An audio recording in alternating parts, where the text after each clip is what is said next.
اعوذ باللہ من الشیطان الرجیم، بسم اللہ الرحمن الرحیم۔ شروع اللہ کے نام سے جو بڑا مہربان اور نہایت رحم فرمانے والا ہے۔ صلی اللہ علیہ وآلہ وسلم۔ ام المومنین عائشہ رضی اللہ تعالیٰ عنہ نے انہیں بتایا کہ زمانہ جاہلیت میں 4 قسم کے نکاح ہوتے تھے۔ ایک تو ایسے ہی جیسے اس زمانے میں ہوتا ہے کہ ایک شخص دوسرے شخص کے پاس اس کی بہن یا بیٹی وغیرہ کے لیے نکاح کا پیغام دیتا ہے، وہ مہر ادا کرتا ہے اور نکاح کر لیتا ہے۔ نکاح کی دوسری قسم یہ تھی کہ ایک آدمی اپنی بیوی سے حیض سے پاک ہونے کے بعد کہہ دیتا کہ فلاں شخص کو بلوا لے اور اس کا نطفہ حاصل کر لے، پھر وہ شخص تب تک اپنی بیوی سے صحبت نہ کرتا جب تک کہ مطلوبہ شخص سے حمل قرار نہ ہوتا۔ حمل ظاہر ہونے کے بعد ہی وہ چاہتا تو اس سے جمع کرتا۔ ایسا اس لیے کیا جاتا تھا تاکہ لڑکا نجیب عمدہ نسب کا ہو۔ اس نکاح کو نکاح استبضاء، نطفہ حاصل کرنے کا نکاح کہا جاتا تھا۔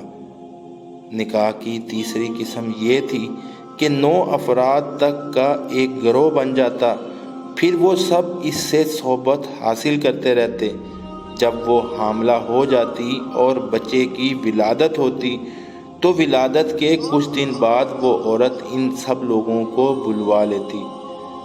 کوئی آنے سے انکار نہ کرتا۔ جب سب جمع ہو جاتے تو کہتی، تمہیں اپنا حال معلوم ہی ہے اور میں نے بچہ جنا ہے۔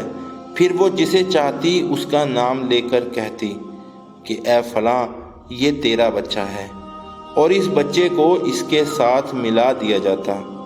نکاح کی چوتھی قسم یہ تھی کہ بہت سے لوگ جمع ہو جاتے اور ایک عورت سے صحبت کرتے، وہ کسی بھی آنے والے کو منع نہ کرتی۔